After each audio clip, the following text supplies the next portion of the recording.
प्रथमावनो गोजोननायखौ जासिहरग्रोबाय नोंसोर पर्टेल मिडियाफोर नोंथांमोननो बाथ्राया जाहैबाय दिनैहाय जोङो डिजिपि दलनिफ्राय मोनसे प्रेस मिट लादों जे जोङो थांनाय समफोराव डिजिपि दल द्वारान्चल जनसंगम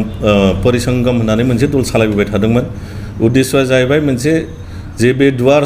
हालामखौ लानानै मोनसे आलादा रायजो सोरजिनायनि जुनै जोङो खामानि मावबोबाय थादोंमोन दा बे समाव बोथोरखौ नोजोर होनानै जोङो दुवारान्चला सानबाय जे जोंनि आलादा रायजो बिनायनि दा मोनसे परिबेस गैथ'आ जायनि जुनै जोङो गथै डिजिपि बा दुवारान्चल बिग्रा दल संगठनफ्रा जोंनि खामानिफोरखौ दोनथ'नाय जाबाय बाथ्राया जाहैबाय जे बिटिसिखौ रैखाथि होनायनि सार्थआव जोङो मानोना मिन्थिगौ जे जोंनि बे बिटिसिआ स्क्रेप जानो थांगासिनो दङ मानोना बुंनो थाङोब्ला बे बिटिसिआ थायाबा जोङो सोरनि जुनैहाय रायजोखौ लाबोनो नागिरदों दा जोङो बेखौनो नोजोर होनानै गोथौयै सिन्था खालामनानै जों नायनानै नुबाय जे जोङो बिटिसिखौ रैखा खालामनो हायाबा फैगोन समावहाय जोंनि बे हालामा माने गोसोम जोमै दाखिनाय बादि मोनसे सम सफैसिगौ आरो मानोना नोंथांफ्रा मिन्थिगौ आसाम सरकार आरो बेजों लेङाइ फेङाइ थाफानाय जे दल संगठनफ्रा दिनै सरकार जायफोर सालायनानै दङ बिथांमोना बिटिआरखौ संबिधानिक मर्यादा होनो जुनै पार्लामेन्टआव लांनो थांगासिनो दङ बिनि मानिया मा जाखो बिनि मानिया बेनो जाहैबाय जे बिटिआरआ जुदि संबिधानिक मर्यादा मोनोबा जोंनि जे मोनखानाय बिटिसि 2003 आव बियो स्क्रेप जानो थांगासिनो दङ मानोना 6 सिडुलनि संबिधानाव मोनसे काउन्सिला मोननै स्टेटास मोना संबिधानिक भाबे मर्यादा मोना अब्ला नोंथांमोना बुजिनानै नायदो नोंथांमोना बिटिआरखौ लानो ना बिटिसिखौ लानो जे बिटिसिआनोखि अटल बिहारी वाजपेयी एलके एडभानिया बर' आरो बेहाय थानाय गासै कमिउनिटिफोरनो मान सन्मान सहकारे लाल बाति सहकारे मोनसे सेफगार्ड होनाय बुलेट प्रुफ बादि बे लेखानि मानसिफोरखौ अननानै सोबख'नाय नादबनाय गादब जानायनिफ्राय जेन' आसाम हादोरनिफ्राय रैखा मोनो जेन' बे लेखाखौ गावसोरनो खुंथाय खुंनो हायो बे रोखोमै माने पावार फांसन फाइनान्सियेल पावार फांसनजों लोगोसे जे आसाम रायजोआ जे बोसोरखिया बाजेट मोनो सापस हमना लादो 1 लाख करोड़ बिनि प्रत्येक बाजेटनि सालाना 10% होनांगौ होननानै बे रोखोम फाइनान्सियेल एसिस्टेन्टजों होनायजों लोगोसे बिटिसिखौ गठन खालामदोंमोन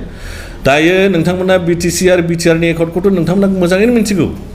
जे बिटिआरआव दानि बिटिआर जे बिसोरो इमप्लिमेन्टेसन खालामनो थांगासिनो दङ बेहाय जेबो गैया थगायनानै खालामनाय दिन्थिलायै एकर्ड खालामनाय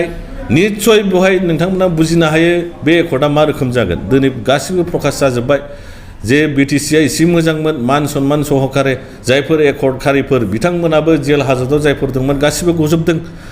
प्रत्येकथा थारमाने बुजिनो हायो जे बिटिसिनि दफाफोरखौ रिभिजिट खालामनानै जेन' बिटिसिखौ डाइल्युट खालामनो हायो बिटिसिनि दालाय दासाफोरखौ दानखांजोबनो हायो मानोना हेमन्त बिश्व शर्माया मेगन सानाय दंमोन मानोना जोंनि बे बिटिसिआ आर्टिकेल 244A मतन मोनसे अट'नमास स्टेट बादि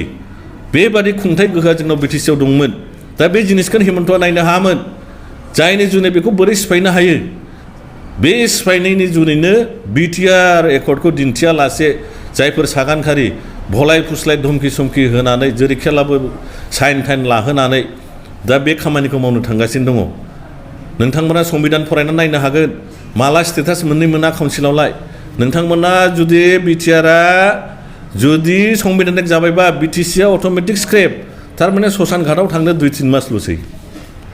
दा जुदि बिटिसिआनो थायाब्ला जोंनि रैखा कवचानो थायाबा जों सोरनि जुनै रायजो आलादा रायजोखौ बिनो नागिरदों जायनि जुनै जोङो दोनथ'नांगौ बाध्य जाबाय दे नोंथांमोना मिन्थिगौ अलरेडि गभर्नरनिफ्राय नटिफाइड जाबाय बिटिआरआ दा जायनि जुनै एमपि नांगौ एमपि जायखौ जों देरहाहरगोन जे गुलुं गुजुं जानानै दङ जे पार्लामेन्टआव थिग खालामहैगोन मबेया थिग मात नाट बुलथुआ माखौ मारिनांगौ टाइट खालामनांगौ बिनि जुनै जोंहा प्रतिनिधिनि दरखार दङ जायनि जुनै जोङो बिपिएफ दलखौनो सायख'दों जे जेरैखियालाबो जोङो बिपिएफ दल सारा रावखौ नुहुराखिसै जे बे एलेखानि गथाय जाति भाषाखौ दैदेनलांनो हानाय खुंथाय खुंलांनो हानाय गावनि गोहोजोंनो आसाम सरकारा हद सेन्ट्रेल फान्ड नाना रोखोम प्रजेक्ट प्रप'जाल गासै एस्टिमेट गासिबो जोंनो बिटिसिआनो मावनो हायोमोन साख्रि बाख्रिनिफ्राय लानानै डिपार्टमेन्ट लांफिननाय खामानिया जाजोब्बाय गासिबो अब्ला जोंनावलाय माथो दंबावो जेबोआनो गैला बुंनो थाङोब्ला नौनोगोर दुवार सालामाव नौनोगोर होननाय दंमोन सिखना जोहोलावा बे लेखाखौ सालायोमोन मा घटना जादों मिन्थिगौ नोंथांमोना गोथां जारिमिन बेफोरखौ बिजिरनानै नाय आहमफोर फैनायनि सिगांनो बे दुवार सालामखौहाय 12 जन चिफटेन्स बिदा फंबायनि हावरिया मेच बिसोरो गासै मिलायनानै सालायलायोमोन जेब्लानाखि ब्रिटिशआ फैयो 1865 आव दुवार वार जायो बे जानाय समाव सिखोना जोहोलावा सानबाय जोङो बे हालामखौ जों जेरैखियाबो रैखाथि खालामथारनांगोन माखासेया थांबाय हावरिया मेचनि बंस'आ बिसु सिसुमोना फरेनारफोरजों ब्रिटिशफोरजों लोगो जाबाय थारमाने बे एलेखाया भुटाननि खबजाव थांदोंब्लाबो 1700 ख्रीष्टाब्दआव बे एलेखाखौ भुटाना डाइरेक्ट खुङामोन भुटान सुजारेन्टिनि गाहायाव त्रिबुटारि स्टेट होनोमोन बे त्रिबुटारि स्टेटनि दैदेनगिरि दलपति सेनापतिखौ होनोमोन चिफटेन्स बिथांमोनानो खुङोमोन बे खुंनाय एलेखाखौहाय लाखिनो जुनैहाय नोङो सिखोना जोहोलावा ब्रिटिशफोरजों नांदों दाना बे जुद्धआव मा जादों मिन्थिगौ बिदा फंबायसो नांनानै स्रां ब्रिटिशफ्रा सासेबो थैयाखै दा जोंनिबो सेम हेमन्त शर्मा जाहैबाय ब्रिटिशनि गभर्नर बियो हमनानै लादो जोंनि माखासे मानसिया जोङो हेमन्त बादि ब्रिटिश रुल खालामग्रा बादि प्रलबनखारि जे हेमन्त बिश्व शर्मा बेजों लोगो जानानै दङ दा दल मोनसेया दङ बिटिसिखौ जेरैखियाबो लाखिथारनांगौ मानोना बे एलेखाखौ जों खुंबोखानाय खुंथाय हायो जोङो मानो जोङो मालायनि गोहोजों जों बोरै खुंजानो नोंथांमोननि न'खरखौ मा हेमन्त बिश्व शर्माया सिबना होफैयो सिस्ला नोंथांनि फुख्रि नांगौ दैखर नांगौ माबा नांगौ जानाय लोंनाय बेखौ मा आसाम सरकारासो नायना होयो नामा नोंथांनि न'आव होआ जोंनि खुंथायजों जों खुंनो हायोब्ला जों बबे जायगायाव बान्दा कबि गायनांगौ खान्थाल बिफां गायनांगौ थाइजौ बिफां गायनांगौ बेखिनि खुंथाय गोहोआ जोंनाव दङ आरो बे गोदोनिफ्रायनो दं जायनि जुनै एलके आडवाणी अटल बिहारी वाजपेयी मोना बे लेखाखौ आसामनि नादबनाय गादबनाय सौख'जानाय ट्राइबेल एरिया मेजरिटिखौ 6 सिडुल लाथोंसै होननानै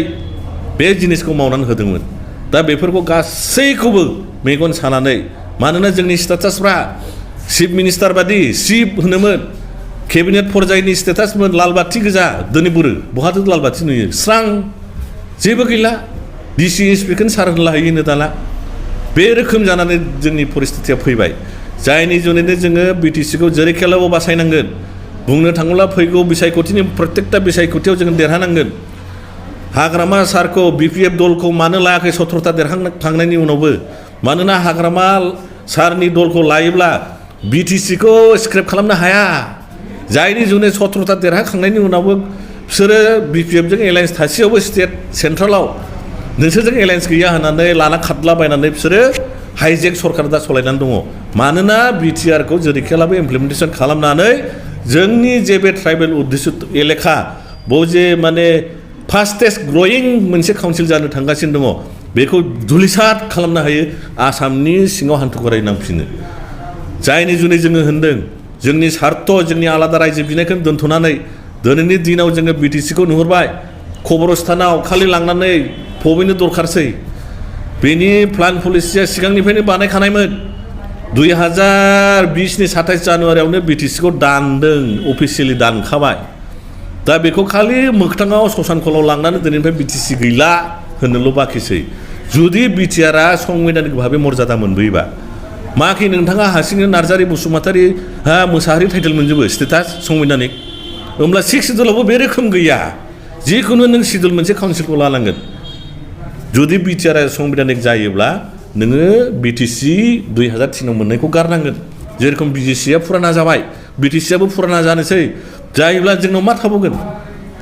जोंखौ लिखित भाबे फिरि फिरि दास आसामनि सिङाव दास दासि जानायनि जोंखौ बे परिबेसाव लानानै थांबाय जे नोंथांमोना मिथिगौ सासे इउटुबारा दाखालि मोनसे घटना जादों तामुलपुरनि हाई सेकेन्डारि स्कुलाव एसामिस भाषासो गोजौआवनो गाहायावसो बर' बिनि उनाव इंलिस थारमाने बर'खौ लिरब्ला लिराब्ला दाबिद मानो जानो मोन्दों जोंनियाथ' 2003आव माथो बर' भाषाया 8 सिडुलाव हाबनाय मानो डिग्रेड जायखो मानोना बिटिआरआव लिरदों जोंनो 8 सिडुलनि मर्यादाखौ नाङा जोंनो आसामाव एस'सियेट लेंगुवेज होब्लानो जाबाय नङा होमबा जायनि जुनै एसामिसफ्रा बुंदों नोंसिनाथ' एस'सियेट भाषासो बय एसामिससो थागोन गाहायाव बर' इंराजि थागोन खोथाथ' सैथो जोंनि मानसियानो बे रोखोम लिरनानै लाबोबाय अब्ला बिटिसिआ स्क्रिप्ट जायोबा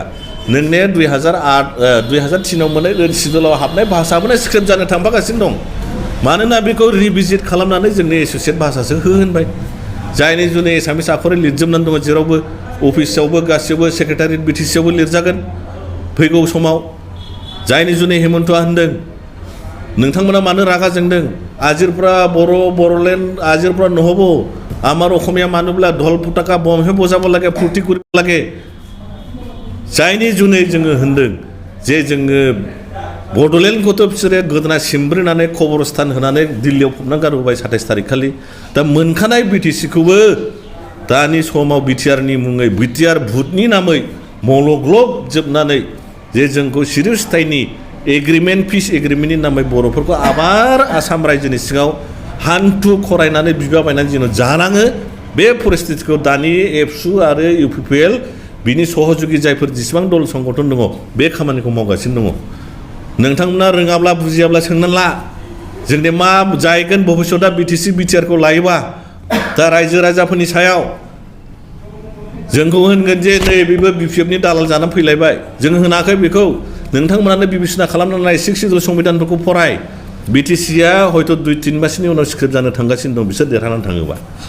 जायनि जुनै जोङो जेरै खेलाबो बे बिटिसिखौ लाबोनाय दानाय दल बिपिएफ दलखौ जोङो विभिन्न जाति कमिउनिटिनि मानसिफोरजों लोगोसे जोंनि बर' मानसिफ्रा खमसे खम बे दोलोखौ सापर्ट होनानै फैगौ बिसायख'थियाव देरहाहोथारनांगोन नङाब्ला बर'नि जारिमिना भबिष्यतआव गोसोम लिरजानाया सफैसिगौ गोजोन्थों